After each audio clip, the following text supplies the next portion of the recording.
Hi, everyone. Welcome back to Learn With Me. I'm Deborah Hanson. This is where we do everything AP. So we've started off with AP Psychology on our site, and now I'm adding AP Human Geo. We're also going to do World and Economics and a bunch of others as we go along, as my team grows and as we can get more content out there for you. So if you really like the content, please hit that like and subscribe button for me. It really helps me a lot, and it's really encouraging to see the numbers going up. And if you have any questions, always put them down below, and I always answer everyone. So today we're going to be looking at 1.3, the power and uses of geographic data. I'm going to explain the CED question that goes along with this section of Unit 1, Thinking Geographically. So I'm going to go into all the details you need to know to get a 5 on the AP. So here you're going to see all the key terms that are important for this section 1.3. I always do a separate video of just the key terms with the word, the definition, and a real life example, because I really feel it's super important to understand how do we apply the definition, not just learn the definitions. Super important to know your key terms. I always say the key to the 5 is knowing your key terms. So we're going to embed these obviously during the explanation, but if you really want to learn the key terms and write your flashcards and learn them as you go along, you'll find those on a separate video. So today I'm going to be explaining to you the CED question for this part of the unit. And the question is, explain the geographical effects of decisions made using geographical information. So I'm going to break that all down for you to make it nice and easy so that you can apply this on exam day. Let's start by talking about one of the most important concepts in all of geography, and that's location. Location is simply the position of something on the Earth's surface. But what makes it powerful is how geographers use it to explain why things are where they are. There are two main types of location that you need to know for the exam: absolute location and relative location. You'll see these terms come up a lot during MCQs, FRQs. So really important to not only know the definitions of them, but know how to apply them. So absolute location gives you the exact spot using latitude and longitude. So think of it like a GPS coordinate. Relative location is a lot more flexible. It tells you where something is in relation to something else, like saying, it's across from the park, it's down the street from the shopping mall, things like that. Why does it matter? Well, understanding location helps geographers figure out connections between places like trade, migration, or conflict. For example, a country's location might give it access to oceans, important trade routes, or even create challenges based on who their neighbors are. So let's break down these two types of location a little bit more, okay? Absolute location is fixed. It doesn't change. Even if the surroundings do, it's measured using latitude and longitude. So for example, if we were going to talk about the Eiffel Tower sits at 48.8584 degrees north, 2.2945 degrees east. It's an absolute location. On the exam, think of absolute location as precise coordinates. No interpretation is needed.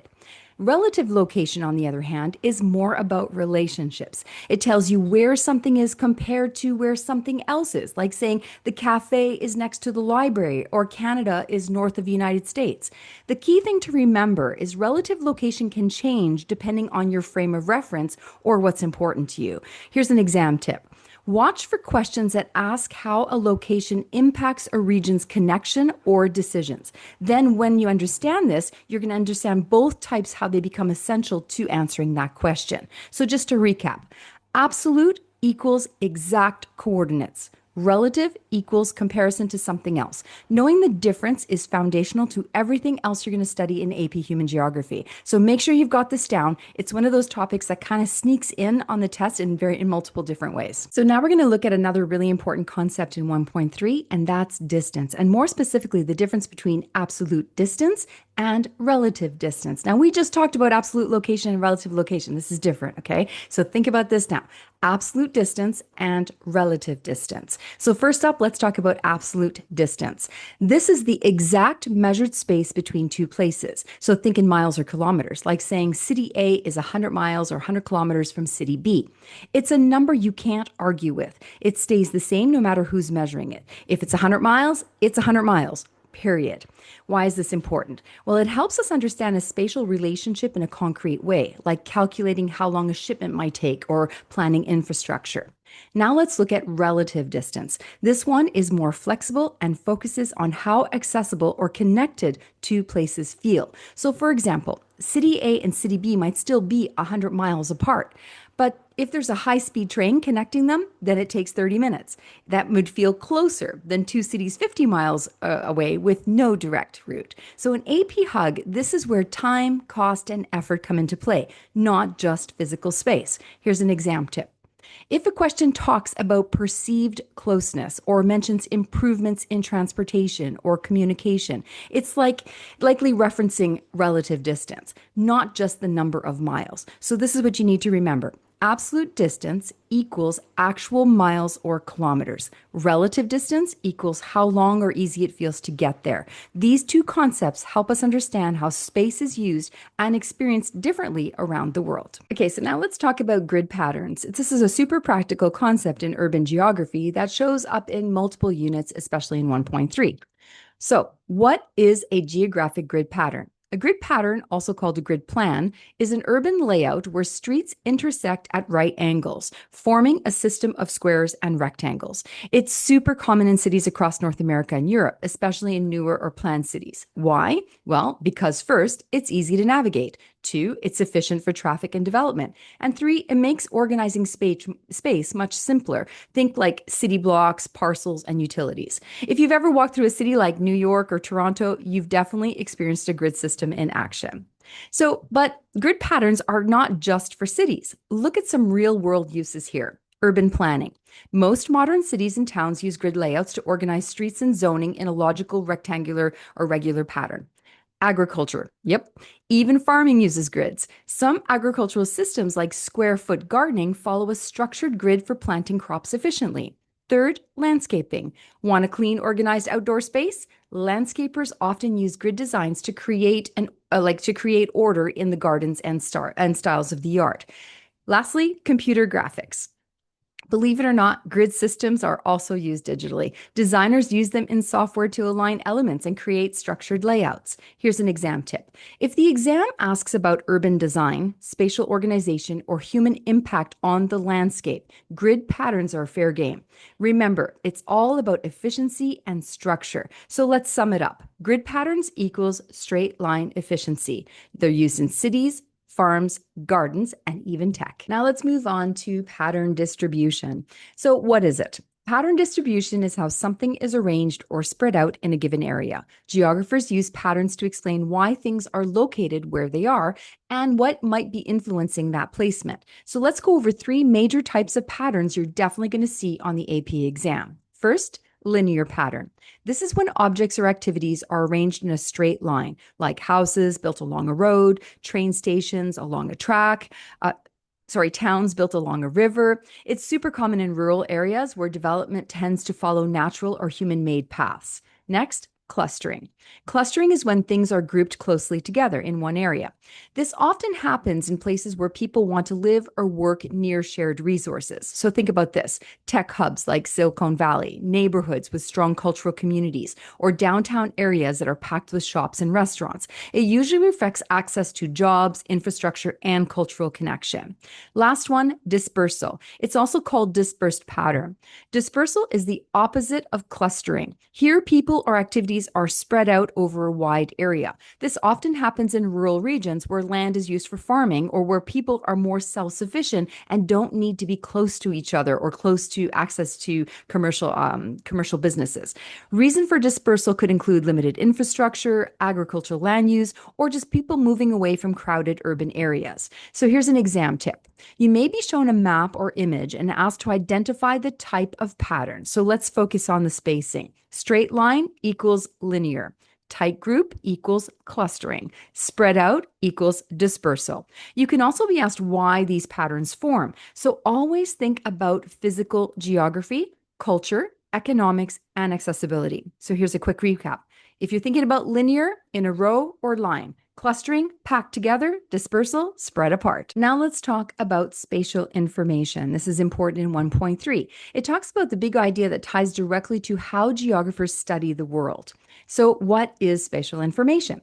Spatial information is any data that tells us where things are on Earth and how they're arranged. So, geographers will use it to understand, for example, where people live, how the land is used, how cities grow and change, and most importantly, why things happen where they do.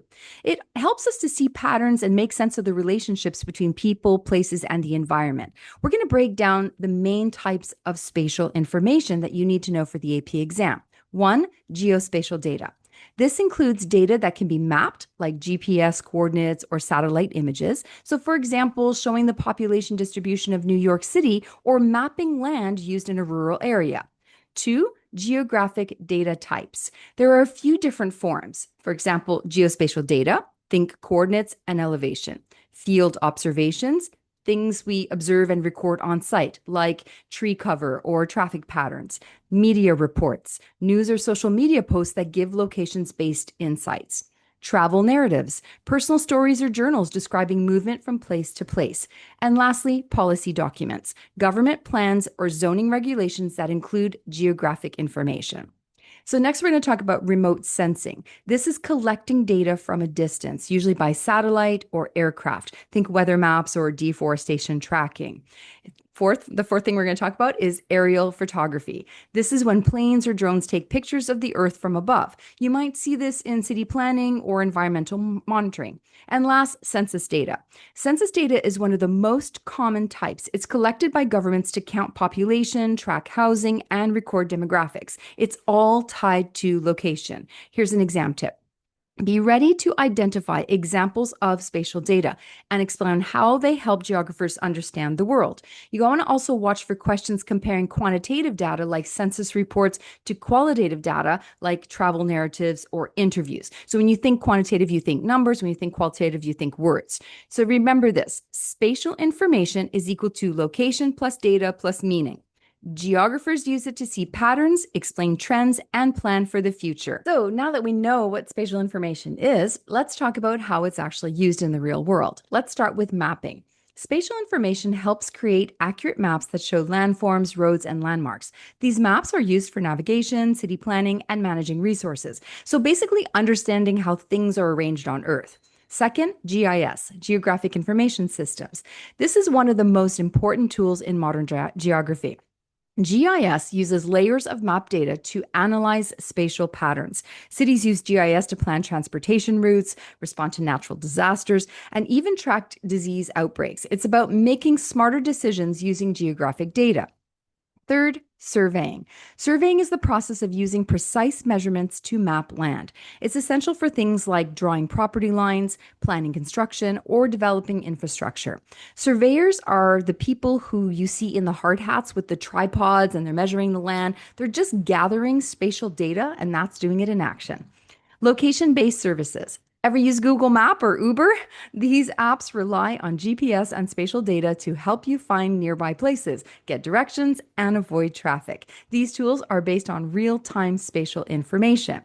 And the fifth one, environmental analysis. Scientists use satellite imagery and spatial data to track deforestation, monitor city growth, or study ecosystems. This information supports conservation efforts and helps solve environmental problems like climate change or urban sprawl.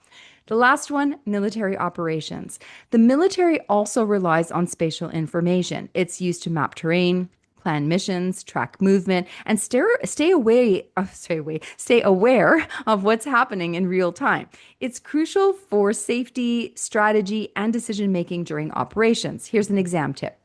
If the exam mentions tools like GIS or surveying, it's pointing to how geographers use spatial data to solve real-world problems. Another really important key term that's foundational to geography is spatial data, and I'm going to show you how we use that in AP Human Geography. So we talk about spatial data as information about where things are on Earth and how they're arranged. So basically, spatial data tells us where things are, like locations, roads, cities, how far apart they are, the distance, and how places are related to each other, like patterns and connections. Geographers use this data to study patterns, track trends, and make decisions about everything from city planning to environmental changes. So now let's look at some real-world examples of spatial data. First, digital elevation models. They're called DEMs. These models show the elevation of land in 3D.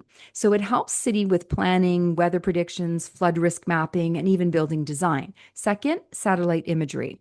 This one is huge. Satellites capture real-time visuals on the Earth's surface. It shows things like deforestation, population growth, light pollution, and climate impacts. Third, street maps. These show roads, landmarks, buildings, and infrastructure. So apps like Google Maps rely on street map data to guide us, basically, and geographers use them to study how the cities are organized. Fourth, geospatial databases. These are digital systems that store and manage spatial data. They help geographers and planners analyze trends, track changes, and build smart maps using real data. And lastly, GPS coordinates. Good old latitude and longitude. Remember, we talked about that earlier, how important this is in geography. GPS data is key for navigation, tracking, and field work. So whether you're mapping animal migration or planning delivery routes, GPS provides the exact location. Here's an exam tip. When a question mentions digital tools, satellite images, or GPS, it's likely referring to spatial data and how it's used to interpret or solve geographic problems. So remember, here's some things to make connections. Spatial data equals geographic information tied to location.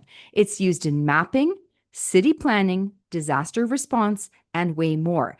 And the examples, DEMs, satellite images, street maps, GPS, and geospatial database. So in these videos, I know I'm throwing a lot of information out there. If you want the links to the full slideshows and the notes that I use to talk about all of these things on YouTube, you can find the link below in the description, and that'll get you to my Teacher Pay Teacher store, where I have the slideshows, the workbook, the notes, everything you're going to need for this unit and to be successful on the exam. So as you've seen so far, there's some really important key terms in 1.3, and here's another one for you. It's density. So what is density in geography? Well, in simple terms, density tells us how crowded or spread out something is. Most of the time, we're talking about population density, how many people live in a certain amount of space, but not all densities are created equal. And in AP Human Geography, we focus on three main types that help us understand population distribution in different ways. Okay, we're going to start with arithmetic density. This is the most basic kind. It's the total number of people divided by the total land area. So you got to remember that, okay? So for example, if you get an idea, for example, like there's 67 million people in France and about 550,000 square kilometers of land. You're going to divide the total number of people, the 67 million, divided by the 550,000 square kilometers. That's going to give you the arithmetic density that is roughly about 123 people per square kilometer. Here's an exam tip. This is great for comparing countries in a general way, but it doesn't tell us where the people actually live within that country. The next one we're going to talk about is physiological density. This one's a bit more specific. It looks at the number of people per unit of arable land. That's farmable land. Why does this matter? Because it shows the pressure on the land to produce food. So for example, Egypt has a very high physiological density because most of its population live near the Nile River, where farming is possible. But the rest of the country is desert. So here's an AP tip. Use this to understand how strained a country's resources might be, especially when it comes to food production. The next one is agricultural density. This measures the number of farmers per unit of arable land. Remember, we talked about arable being farmable land. It tells us something about a country's level of development. So for example, the US has low agricultural density because it uses machines and not a lot of farmers to work the land.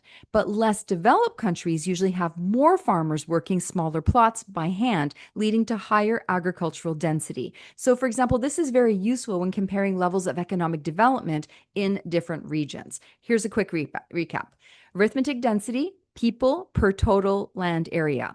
Physiological density, people per farmable land area or arable land area. Agricultural density, farmers for per farmable land area. Each one tells us a different story about a place, from how crowded it feels to how heavily its land is being used and what it might mean for sustainability and food production. So, I want to talk a little bit more about spatial patterns that geographers use when they're looking at land and how they understand how things are arranged in space and why. We're going to talk first about circular pattern. A circular pattern is when features are arranged in a circle around a central point. It's kind of logical, right? So, for example, houses might be built around a central park or a water well. This is common in traditional villages or areas with shared resources. Here's an AP tip. Circular patterns often form for efficiency or community access, especially in rural areas or where there's a shared need like water or safety. The second one we're going to talk about is random pattern. A random pattern is when there's no clear order or predictable arrangement. So a great example is trees in a natural forest. They grow wherever the conditions happen to be right, not based on somebody laying them out. Here's an AP tip for this. If you see a pattern on the exam that seems chaotic or unorganized and there's no central feature or linear path, it's likely random. Just be careful. Randomness doesn't always mean lack of meaning. Sometimes it's the result of just a natural process. The third one is grid or rectangular pattern. This is a structured layout where streets, blocks, or featured intersects at right angles. So they form squares and rectangles. The best example of this is Manhattan in New York City. It's built on a grid system that helps with organization, zoning, and traffic flow. Here's an AP tip. Grid patterns are typical of urban planning, especially in newer or planned cities, and they show up in agriculture too, like square plots of land. Here's a quick recap. Circular pattern, arranged around a center. Random pattern, no clear order. Grid pattern, organized in right angles like a city street map. Understanding these patterns helps geographers make sense of how people build, how they live, and how they use space. So differently in urban versus rural or planned versus natural environments. I think you're probably getting a key sense here too in the units so far. A lot of this is really logical if you really think about it. So even if you get to the exam or you get an exam question that you're kind of not sure what it is, really try to think logically about the word and how it would fit in sort of like our planning, our world, our maps, everything like that. That's going to really make a big difference on test day. So another key term for this 1.3 is distribution. Distribution refers to how something is spread out or arranged across geographic space in geography. This could mean the distribution of people, resources, cities, farms, or any other geographic feature. A good way to think about it is, where are things located and why are they located that way? Here's some examples. Think about fast food restaurants in a city. They're not randomly placed. You're usually going to find them clustered in a busy commercial zone. They'll be like near malls or near highways or near where people live, versus in the rural areas, they're going to be dispersed because there's fewer people. Now, for your AP exam tip, here, be ready to describe patterns of distribution like clustered, dispersed, or linear. And we talked a little bit about that earlier. More importantly, explain why the patterns occur. So use key terms like concentration or density. Concentration meaning how close things are together. Density, how many things are in the certain area. Next time you look at a map, don't just ask yourself what's there. Ask why is it there and how is it arranged. The last key term we're going to talk about in 1.3 is toponyms, and it's a concept that shows up generally in cultural geography, which is not this unit, is actually unit 3, but we're going to actually talk about it here because we are talking kind of about the basics. A toponym is just a fancy word for the name of a place on Earth, but it's not just a name. It usually tells us something deeper about the culture, history, physical environment of that area. So you got to think about it this way. Every place's name is kind of like a clue. It could reveal who settled there, what language they spoke, what religion they followed, or what they valued. Here's some examples. New Orleans was named after the Duke of Orleans. So that's showing the French colonial influence in Louisiana, and actually would be the Duke of Orleans. So that is why it's called New Orleans. And for example, Cape Town is named after a physical feature, the Cape of Good Hope. So in your exam, be prepared to explain how place names relate to colonialism, migration, religion, or language patterns. So if you see a map with a place's name, you need to ask yourself, who might have settled there? And what does the name tell me about their culture, beliefs, or environment? So remember, Toponyms aren't just names, they're geographic evidence of the human story behind the place. And that brings us to the end of the essential knowledge we need to know for this particular section of Unit 1. And the CED question we talked about today was explain the geographical effects of decisions made using geographical information. Hopefully you found that helpful. If you did, please hit that like and subscribe button for me. If you have any questions, put them in the comments below. I answer everyone, and I'm so happy to hear from you guys. And if you want the link to the full slideshow, the workbook, and everything you need to know to prepare for the exam, you'll also find that below. Thank you so much for listening. See you next time.